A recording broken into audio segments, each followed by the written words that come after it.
আজকে আমি আপনাদের সামনে খুব গুরুত্বপূর্ণ একটি বিষয় আলোচনা করব। আজকের আমার আলোচনার বিষয়বস্তু হচ্ছে ইস্তিগফার। ইস্তিগফারের গুরুত্ব ও তাৎপর্য নিয়ে, ফজিলত নিয়ে আজকে আপনাদের সামনে আলোচনা করব ইনশাআল্লাহ।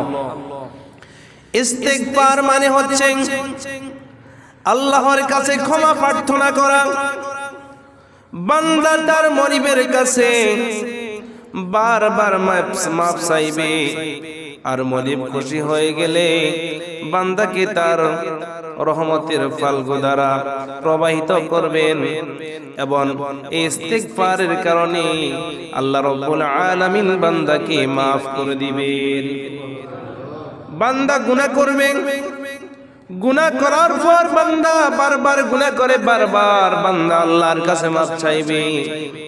আল্লাহ রাব্বুল আলামিন বলেন, কোন বান্দা যখন গুনাহ করে, গুনাহ করতে করতে পাহাড় পরিমাণ করে ফেলে, কোন একটা অপরাধ করে ফেলে, অপরাধ করার পর বান্দা আল্লাহর কাছে মাফ চায়, আল্লাহ তুমি আমার জীবনের গুনাহ খাতা মাফ করে দাও।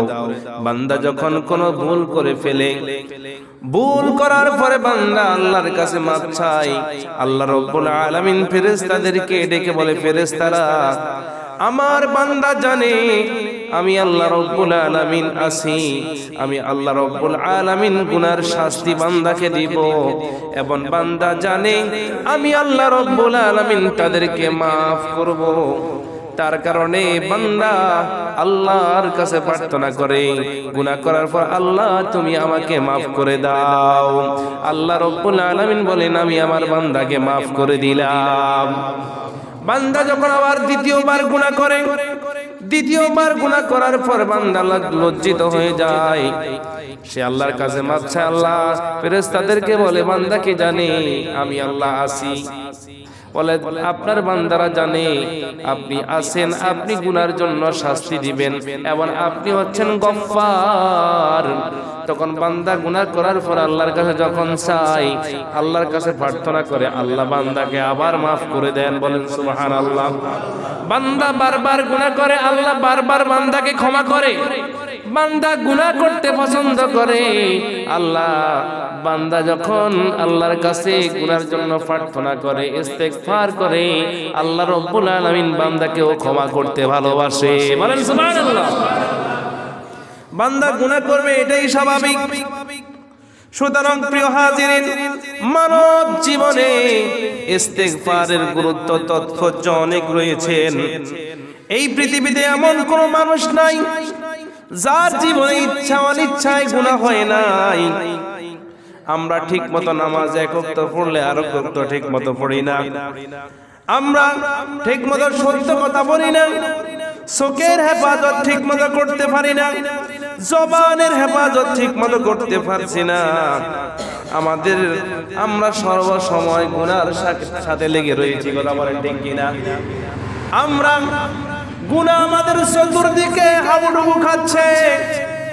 আমরা যখন মোবাইল ব্যবহার করতে যাই, টাচ মোবাইল ব্যবহার করতে যাই, আমরা ওয়াজ দেখতেছি, হঠাৎ করে দেখা যায় অশ্লীল ছবি আমাদের মাঝে চলে আসে কিনা, চোখের সামনে চলে আসে কিনা। আপনি যতই আল্লাহওয়ালা হন, রাস্তা দিয়ে হাঁটতেছেন, হঠাৎ করে সুন্দরী নারী আপনার চোখে পড়ে গেল, কথা বলেন। চোখে পড়ার পরে না আপনার চোখ নামান, কথা বলেন। চোখে চোখ পড়ার পরে না আমি চোখ নামাই, আমি চলতে ফিরতে, চলনে বলনে, শয়নে স্বপনে, প্রত্যেকটা ক্ষেত্রে গুনাহ যেন আপনার আমার পিছু লেগে রয়েছে। সুতরাং কেউ গুনার ঊর্ধ্বে নয়। এই গুনাহ থেকে বাঁচার জন্য বান্দাকে আল্লাহর দরবারে ক্ষমা প্রার্থনা করতে হবে। এই জন্য আল্লাহ রাব্বুল আলামিন মহাগ্রন্থ আল কোরআনের সূরা আল ইমরানের 135 নম্বর আয়াত আল্লাহ রাব্বুল আলামিন বলেন, ওয়াল্লাযীনা ইযা ফাআলু ফাহিশাতান, আর যারা অশ্লীল কাজ করে ফেলে, আও যালামু আনফুসাহুম, নিজের উপর জুলুম করে ফেলে, যাকারুল্লাহ, তখন বান্দা আল্লাহকে স্মরণ করে।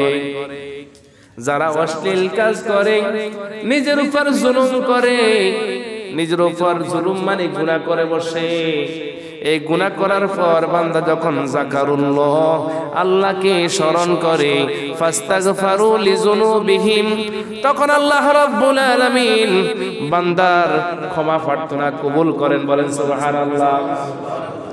ফাস্তাগফারু, অতঃপর তিনি তাদেরকে ক্ষমা করেন, লিযুনুবিহিম, তাদের অপরাধের জন্য, পাপের জন্য আল্লাহ তাআলা তাদেরকে ক্ষমা করেন। তারপরে আল্লাহ তাআলা বলেন, ওয়া মাইয়াগফিরুয যুনুবা ইল্লাল্লাহ, আল্লাহ ছাড়া তাদের অপরাধ করার, ক্ষমা করার কেউ কি আছে? আল্লাহ ছাড়া আপনার আমার জীবনে অপরাধ ক্ষমা করার মতো এমন কোন মানুষ কি আছে? একমাত্র আল্লাহ রাব্বুল আলামিন বান্দাকে ক্ষমা করতে পারেন। ওয়ালাম ইউসিরু আলা মা ফাআলু ওয়া হুম ইয়ালামুন, এবং তারা যা করে ফেলে জেনে বুঝে তারা তা পুনরায় করতে থাকে না। বলেন সুবহানাল্লাহ। সুতরাং বান্দা যখন অশ্লীল কোন কাজ কর্ম করবে, বান্দা যখন তার নিজের উপর জুলুম করে বসবে, তখন বান্দা আল্লাহকে স্মরণ করে, আল্লাহ রাব্বুল আলামিন বান্দার গুনাহ খাতা ক্ষমা করে দেন। বান্দা যখন তার নিজের গুনার জন্য যখন আল্লাহর দরবারে প্রার্থনা করেন, তখন আল্লাহ বান্দাকে ক্ষমা করে দেন। আল্লাহ ছাড়া পৃথিবীতে মানুষকে ক্ষমা করার মতো আর কেউ নেই। সুতরাং যেই ব্যক্তি নিজে অপরাধ করার পরে নিজে বুঝতে পেরেছে আমি অপরাধ করেছি, আমি পাপী, আমি তাপী, আমি আর কখনো এই ধরনের অপরাধ করব না, আমি অনেক জুলুম করেছি, অপরাধ করে ফেলেছি, গুনাহ করে ফেলেছি, আমি আর এই গুনাহ করব না, এইরকম বান্দা যখন আল্লাহর দরবারে প্রার্থনা করে, আল্লাহ পাক বলেন আমি বান্দাকে ক্ষমা করে দিই। বলেন সুবহানাল্লাহ।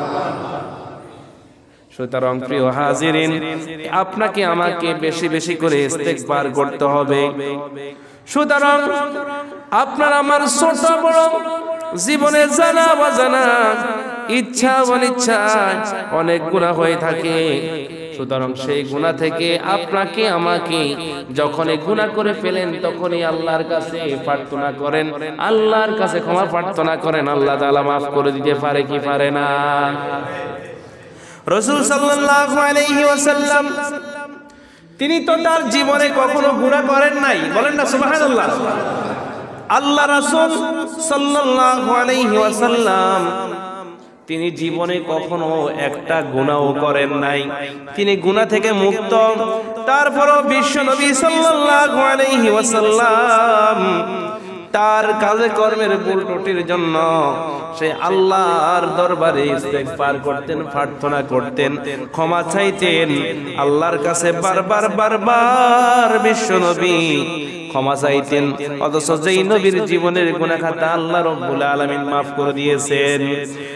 লিয়াগফির লাকা আল্লাহু মা তাকদ্দামা মিন যামবিকা ওয়া মা তাআখার, আল্লাহ রাব্বুল আলামিন বিশ্ব নবীর জীবনের আগে পরের সব ভুল ত্রুটি ক্ষমা করে দিয়েছেন। বলেন সুবহানাল্লাহ। অথচ যেই রব্বুল আলামিন বিশ্ব নবীর জীবনের আগে পরে সব গুনাহ ক্ষমা করে দিয়েছেন, সেই নবীও বারবার আল্লাহর দরবারে ইস্তেগফার করত, আল্লাহর দরবারে ক্ষমা প্রার্থনা করত। সুতরাং প্রিয় হাজিরিন, আপনাকে আমাকে ইস্তেগফার করতে হবে বেশি বেশি করে, কারণ আপনি আমি যখনই আপনার আমার থেকে গুনাহটা হয়ে যাবে, তখন আপনি আমি ওই গুনাহ থেকে বারবার বারবার আল্লাহর কাছে আপনি আমি চাইতে হবে। কারণ যৌবনকালের তাওবা, যৌবনকালে যখন বান্দা ইস্তেগফার করে, আল্লাহর কাছে ক্ষমা প্রার্থনা করে, তখন আল্লাহ রাব্বুল আলামিন তার ক্ষমাকে কবুল করেন। আল্লাহ পাক বলেন, ফাআলহামাহা ফুজুরাহা ওয়া তাকওয়াহা, আমি মানুষের অন্তরে গুনাহের কাজ এবং নেক কাজ উভয়টি কামনা সৃষ্টি করি। বলেন সুবহানাল্লাহ। মানুষের অন্তরে গুনার জন্য আল্লাহ রাব্বুল আলামিন জায়গা রেখেছেন, নেকের জন্য জায়গা রেখেছেন। মানুষকে আল্লাহ রাব্বুল আলামিন যেই রূহ দিয়ে সৃষ্টি করেছে, যে আত্মা দিয়ে সৃষ্টি করেছে, এই আত্মা গুনাহ করারও ক্ষমতা রয়েছে, নেক কাজ করারও ক্ষমতা আল্লাহ রাব্বুল আলামিন দান করেছে। সুতরাং মনের ভিতরে গুনার জমতে পারে, মনের ভিতরে আপনার আমার বাজে মন্তব্য আসতে পারে, বাজে চিন্তা আসতে পারে। আপনাকে আমাকে জীবনের শেষ মুহূর্ত পর্যন্ত আল্লাহর কাছে প্রার্থনা করতে হবে।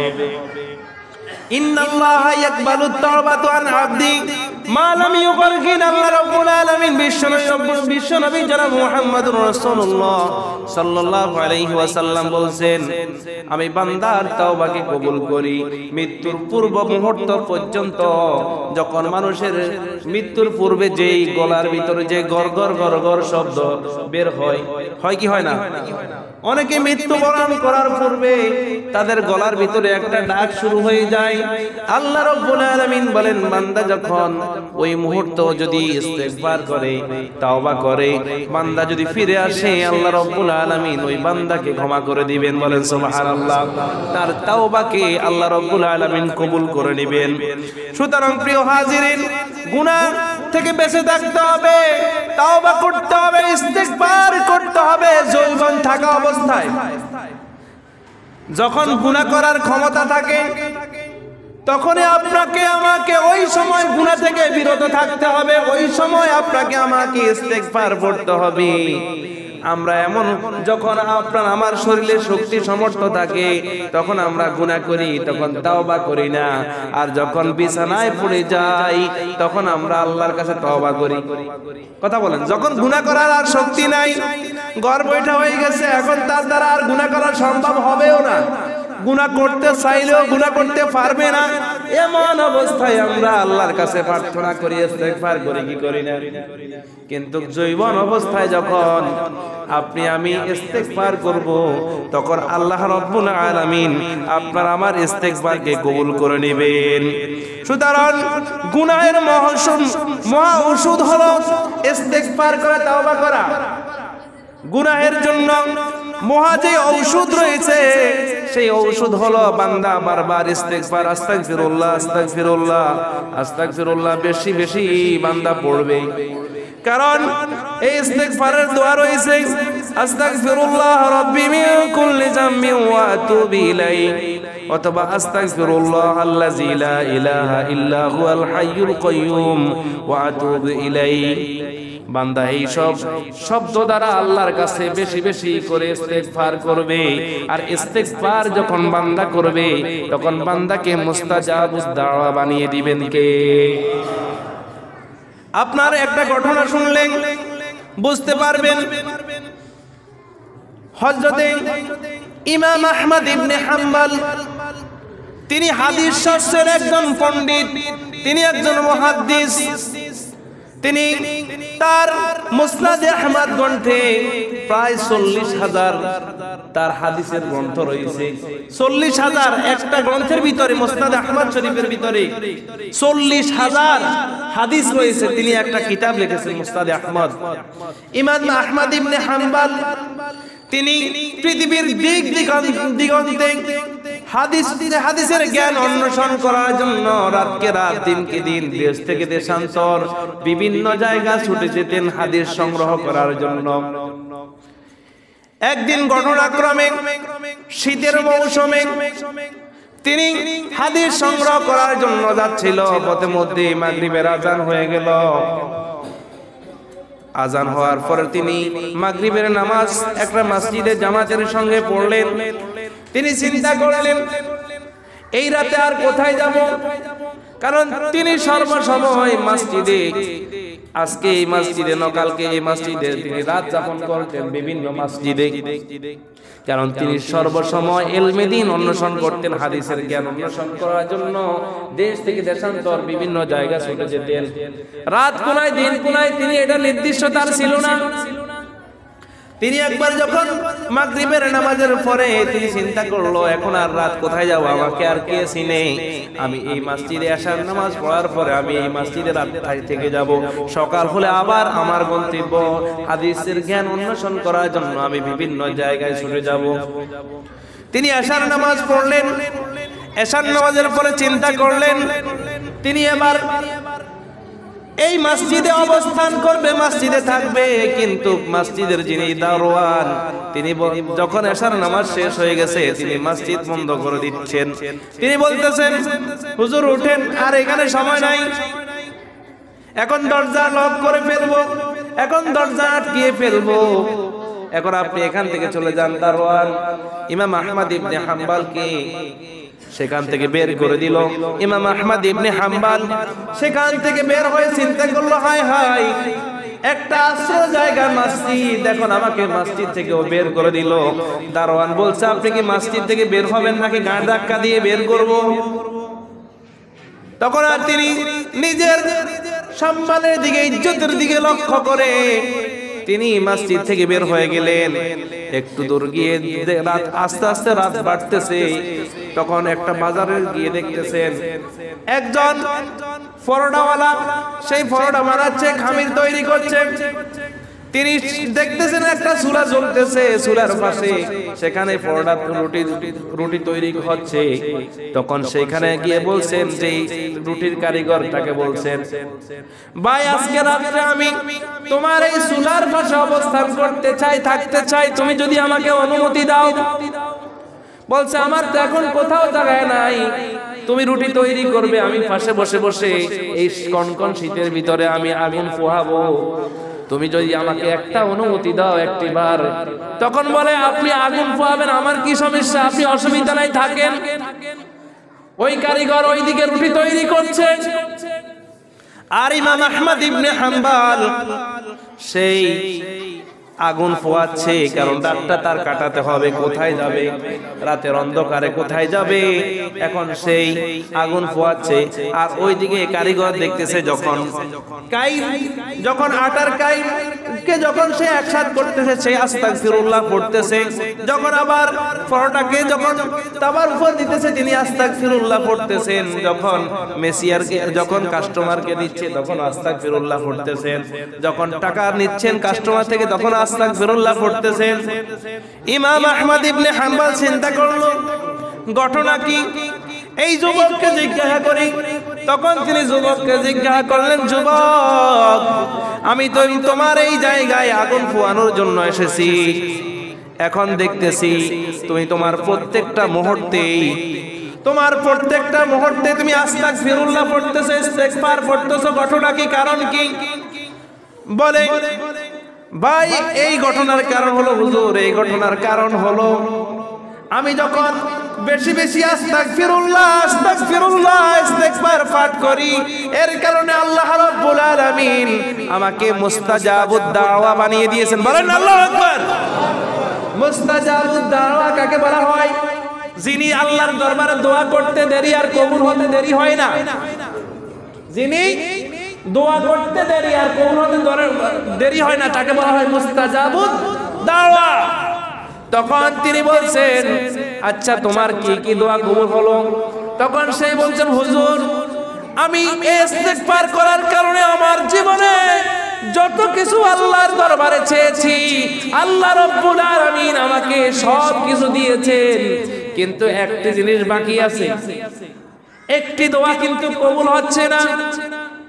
তখন তিনি ইমাম আহমদ ইবনে হাম্বল ওই কারিগরকে জিজ্ঞাসা করলো তোমার কোন দোয়াটা কবুল হয় না? সব দোয়া তোমার কবুল হলো, তুমি মুস্তাজাবুদ দাওয়া হয়ে গেলে।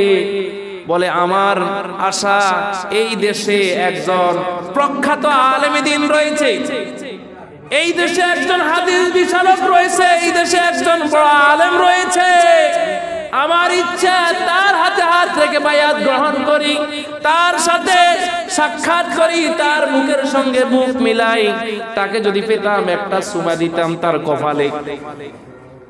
তখন ইমাম আহমদ ইবনে হাম্বল বলেন তোমার ইচ্ছা ইমাম আহমদ ইবনে হাম্বলকে চুমা দেওয়ার জন্য, জড়িয়ে দেওয়ার জন্য, তার সঙ্গে সাক্ষাৎ করার জন্য। ও যুবক, আল্লাহ তাআলা তোমার এই দোয়াও কবুল করেছে। আনা ইমাম আহমদ ইবনে হাম্বল, আমি ইমাম আহমদ ইবনে হাম্বল। ইমাম আহমদ ইবনে হাম্বলকে পাওয়ার জন্য তুমি রাতকে রাত দিনকে দিন অপেক্ষা করতেছো, তার সাথে সাক্ষাৎ করার জন্য। তুমি তার দরবারে যাওয়া লাগবে না, আল্লাহ রাব্বুল আলামিন তোমার দোয়া কবুল করে আমাকে তোমার দরবারে এনেছেন। বলেন আল্লাহু আকবার। চিন্তা করে দেখেন, আস্তাগফিরুল্লাহ আস্তাগফিরুল্লাহ ইস্তিগফার যত বেশি পাঠ করবেন তত বেশি আল্লাহ তাআলা আপনার দোয়াকে কবুল করবে। যদি মুস্তাজাবুদ দাওয়া হয়ে যান, আপনাকে আর ঠেকায় কে? আল্লাহর কাছে যেই দোয়া করবেন সেই দোয়া কবুল করে নেবেন কে? সুতরাং প্রিয় হাজির, আপনাকে আমাকে বেশি বেশি ইস্তিগফার করতে হবে। ইস্তিগফার যখন করবেন, কারণ আদম আলাইহিস সালাতু ওয়াস সালাম, আল্লাহ তাআলা আদম আলাইহিস সালাতু ওয়াস সালামকে জান্নাতে বসবাস করার জন্য অনুমতি দিলেন। বলছেন আদম হাওয়াকে জান্নাতে যখন বসবাস করার জন্য অনুমতি দিলেন, অনুমতি দেওয়ার পর বলছেন তোমরা জান্নাতে বসবাস করো, জান্নাতের নাজ নিয়ামত ভোগ করো, কিন্তু এই গাছের নিকট যেও না, এই গাছটার ফল খেও না, যদি খাও তোমরা জালিমদের অন্তর্ভুক্ত হয়ে যাবে। আদম হাওয়া জান্নাতে খুব সুন্দরভাবে বসবাস করতেছে, আর ওইদিকে শয়তান তার শয়তানি চালে ছেলে দিল। তিনি আদম আলাইহিস সালাতু ওয়াস সালামের চতুর্দিক থেকে শয়তানি চালা শুরু করে দিল। আদম আলাইহিস সালাতু ওয়াস সালামকে ধোঁকায় ফেলবেন। আদম আলাইহিস সালাতু ওয়াস সালাম তার ধোঁকার জালে আবদ্ধ হয়ে গেল। আদম আলাইহিস সালাতু ওয়াস সালামের শয়তানের কথা মতো জান্নাতের ওই নিষিদ্ধ গাছের ফলটা যখন খেয়েছে, আল্লাহ তাআলা তাদের দুইজনকে জান্নাত থেকে বের করে দিলেন।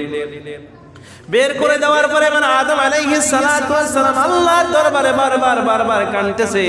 950 বছর পর্যন্ত তিনি কান্না করেছেন। কান্না করতে করতে আদম আলাইহিস সালাতু ওয়াস সালামের চোখ দিয়ে বেয়ে বেয়ে পড়তে এইদিকে নহর পড়ে গেল, দাগ পড়ে গেল। এবার আল্লাহ রাব্বুল আলামিন আদম আলাইহিস সালাতু ওয়াস সালামকে কিছু বাক্য শিখিয়ে দিল। আল্লাহ তাআলা বলেন, রব্বানা যালামনা আনফুসানা ওয়া ইল্লাম তাগফির লানা ওয়া তারহামনা লানাকুনান্না মিনাল খাসিরিন। রব্বানা যালামনা, হে আমাদের রব, আমি আমার উপর জুলুম করেছি, নিজের উপর জুলুম করেছি। ওয়া ইল্লাম তাগফির লানা, আপনি যদি আমাকে ক্ষমা না করেন, ওয়া তারহামনা, আমার উপর যদি দয়া না করেন, লানাকুনান্না মিনাল খাসিরিন, আমি ক্ষতিগ্রস্তদের অন্তর্ভুক্ত হয়ে যাব। বলেন সুবহানাল্লাহ। এটা আদম আলাইহিস সালাতু ওয়াস সালামকে আল্লাহ তাআলা এই দোয়া শিখিয়ে দিলেন। কিন্তু আদম আলাইহিস সালাতু ওয়াস সালামকে এই দোয়া শিখিয়ে দেওয়ার পর আল্লাহ তাআলা আদমকে মুক্ত করেছেন, তাকে মাফ করে দিয়েছেন এই দোয়া করার কারণে, ইস্তিগফার করার কারণে। কিন্তু এই দোয়াটা আমাদের জন্য কোরআনুল কারীমে কি জন্য আল্লাহ তাআলা উল্লেখ করেছেন? কারণ আমরা আদম সন্তান। কথা বলেন, আমাদের বাবা আদম হাওয়া তারা ভুল করেছে, তার মানে আমাদের ভিতরে ভুল হবে, এতে কোনো সন্দেহ নাই। আপনার আমার ভিতরে ভুল হবে, এতে কোনো সন্দেহ নাই।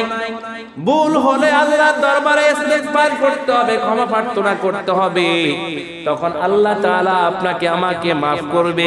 এর কারণে আল্লাহ রাব্বুল আলামিন মহাগ্রন্থ আল কোরআনের বিভিন্ন জায়গায় আপনাকে আমাকে maaf করার ঘোষণা আল্লাহ রাব্বুল আলামিন দিয়েছে। বলেন সুবহানাল্লাহ।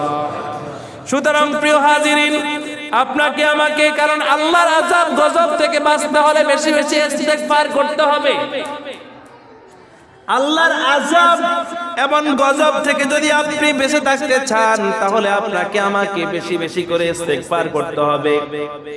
আর যেমন আল্লাহ রাব্বুল আলামিন বলছেন, ওয়া মা কানা আল্লাহু লিউআযযিবাহুম ওয়া আনতা ফীহিম ওয়া মা কানা আল্লাহু মুআযযিবাহুম ওয়া হুম ইস্তাগফিরুন। আল্লাহ তাআলা বলেন, আল্লাহ কখনো তাদের উপর আযাব গজব দেবেন না যতক্ষণ আপনি তাদের মাঝে অবস্থান করবেন এবং তারা ইস্তিগফার অবস্থায় তাদের উপর আযাব অবতীর্ণ করবেন না। বলেন সুবহানাল্লাহ। যখন বিশ্বনবী তার উম্মতের মধ্যে অবস্থান করবেন তখন তাদের উপর আল্লাহ তাআলা আযাব গজব দিবেন না।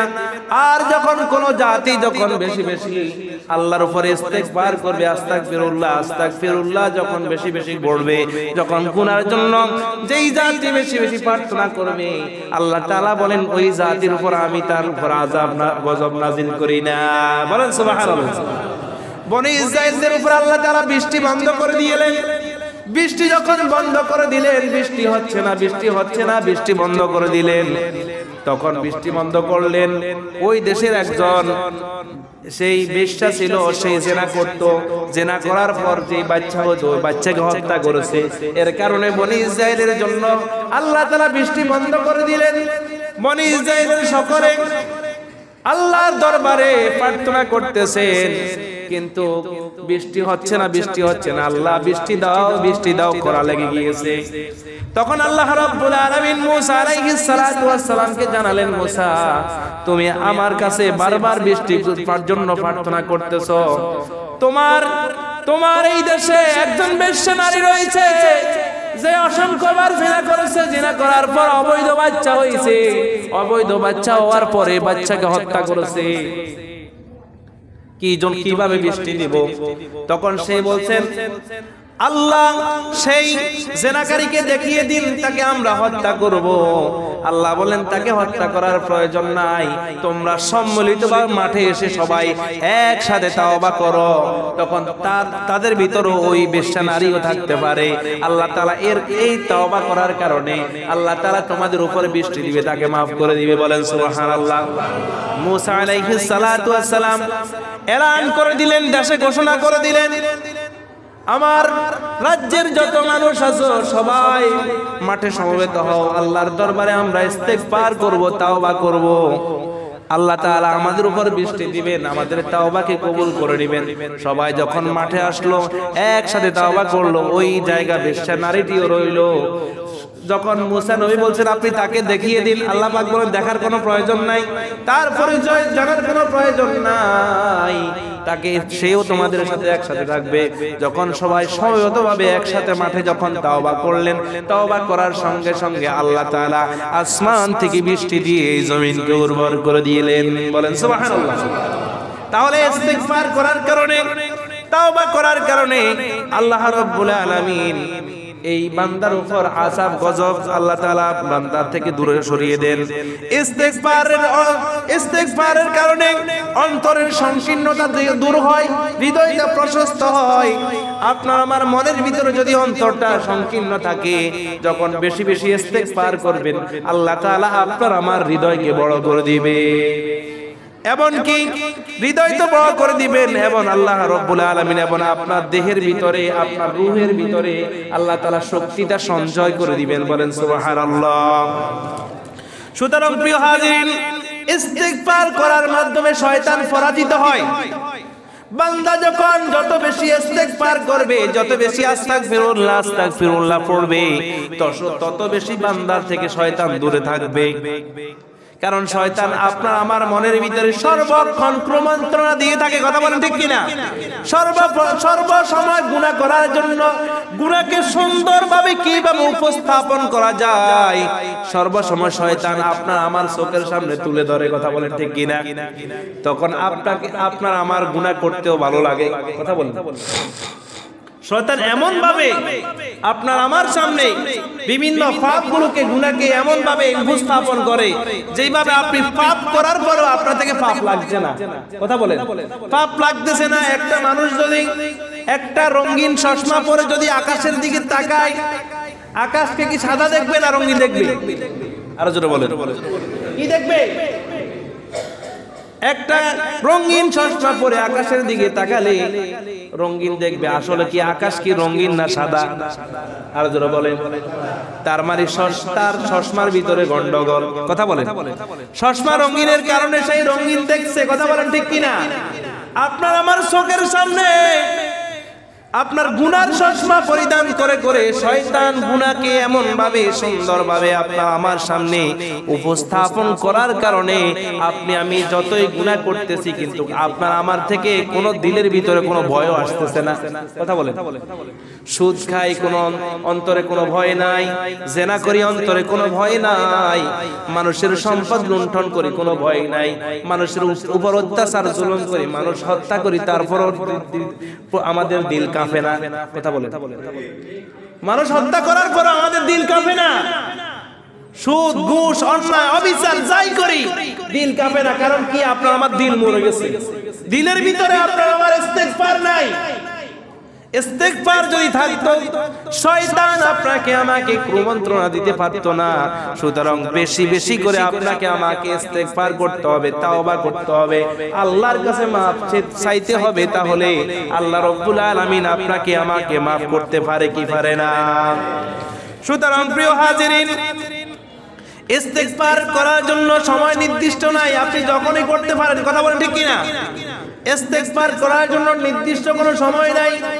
দাঁড়িয়ে বসে সাহিত্য অবস্থায়, হাঁটতে চলতে, যেমন নাকি আপনার ওই যে একটা কারিগর সেই কারিগরি করতেছে আর ইস্তেগফার করতেছে। কার ইস্তেগফার করতে কি সময় লাগে? কোনো আপনার কোনো শক্তি প্রয়োজন হয়? শক্তি প্রয়োজন হয় না। এটা চলতে হিঁটতে ঘুমাইতে খাইতে সর্ব সময় যখন ইস্তেগফার করবেন, এই ইস্তেগফার করার কারণে আল্লাহ তাআলা আপনার আমার রিজিক হায়াত বৃদ্ধি করে দিবে। বলেন না সুবহানাল্লাহ। সুতরাং আপনাকে আমাকে ইস্তেগফার করার জন্য বেশি বেশি করে আল্লাহর কাছে প্রার্থনা করতে হবে। আল্লাহর কাছে যত বেশি প্রার্থনা করবেন আল্লাহ রাব্বুল আলামিন আপনাকে আমাকে ক্ষমা করবেন। আর ইস্তেগফার করার সম্পর্কে আমাদের কিছু বিষয় জানা উচিত। ইস্তেগফারের সময় হাত তুলে দোয়া করার মাধ্যমে করা যায়, অথবা ইস্তেগফারের বাক্যগুলো যে কোনো সময় মুখে পাঠ করা যায়, কোনো অসুবিধা নাই। সুতরাং এখানে গুরুত্বপূর্ণ হলো অন্তর যেন অনুশোচনা অনুতাপ থাকে। আপনি যেই কোনো পাপ করলেন, পাপ করার পর আল্লাহর কাছে প্রার্থনা করেন, আল্লাহ আমি ভুলটা করে ফেলেছি, আল্লাহ তুমি আমাকে মাফ করে দাও। এই রকম যখন অনুশোচনা করবেন, আল্লাহ যেই পাপ করেছি আমি আর এই পাপ করব না। কারণ পৃথিবীর কেউ যদি না জানে, জানে কে? পৃথিবী না জানো আমি তো জানি, আমি কি পাপ করেছি হায়। আমার পাপের নেই সীমানাই, আমার পাপের নেই সীমানাই, দয়াময় প্রভু মাফ করো আমায়। পৃথিবীর কেউ যদি না জানে, জানে কি? সুতরাং আপনার পাপের জন্য আপনাকে মাফ চেতে হবে। সুতরাং আপনি আমি পাপ যখনই করে ফেলবো, যখনই আপনার আমার দ্বারা কোনো অপরাধ হয়ে যাবে, তখনই আল্লাহর কাছে মাফ চান। দেরি করবেন না, দেরি করবেন না। যত দেরি করবেন শয়তান তত বেশি আপনাকে দিয়ে পাপ করাবে। কথা বলেন। সুতরাং পাপ থেকে আমাদের দূরে থাকা লাগবে কিনা? লাগবে। পাপ থেকে আমাদেরকে সর্বসময় ইস্তেগফার আপনি করার জন্য উত্তম সময় কখন? প্রত্যেক ফরজ নামাজের পরে, প্রত্যেক ফরজ নামাজের পর আস্তাগফিরুল্লাহ আস্তাগফিরুল্লাহ বেশি বেশি করে পাঠ করেন। রাতের তাহাজ্জুদের সময় আল্লাহর কাছে ইস্তেগফার করেন, ক্ষমা প্রার্থনা চান। কোন মাজলিসের শেষে ইস্তেগফার করবেন বেশি বেশি করে। রুকুর সিজদায় গিয়ে ইস্তেগফার করবেন। আমরা নামাজে ইস্তেগফার করি কি করি না? নামাজের ভিতরে আমরা আল্লাহুম্মা ইন্নী যালামতু নাফসি পড়ি কিনা? দোয়া মাসুরা পড়ি কিনা? এই দোয়া মাসুরা পুরাটাই ইস্তেগফার, ইস্তেগফারের দোয়া। তারপরে আপনার ইস্তেগফার করতে হবে নামাজের সালাম ফেরানোর পূর্বে। এই যে আমরা যে দোয়া মাসুরা পড়ি, আবার ইস্তেগফার করতে হবে যে কোনো নেক কাজ করার শেষে বারবার আল্লাহর কাছে পানা চাবেন, আস্তাগফিরুল্লাহ আস্তাগফিরুল্লাহ বেশি বেশি করে পড়তে হবে। সুতরাং ইস্তেগফারের বিকল্প আর কিছু নাই। সুতরাং আমরা মানুষ, আমাদের ভুল হবে, ভুল হবে স্বাভাবিক। ভুল হওয়ার পরে যখন আল্লাহর কাছে সারেন্ডার করবেন, আল্লাহ মাফ করে না? কিন্তু আল্লাহ মাফ করে। কিছু কিছু মানুষের কাছে যদি ভুল করেন, মানুষ ক্ষমা করে না, মানুষ ক্ষমা করে না। যদি মানুষের মতো আল্লাহ এরকম হইতো, একটা মানুষকে আল্লাহ এক ঢোক পানিও খেতে দিত না। কথা বলেন ঠিক কিনা?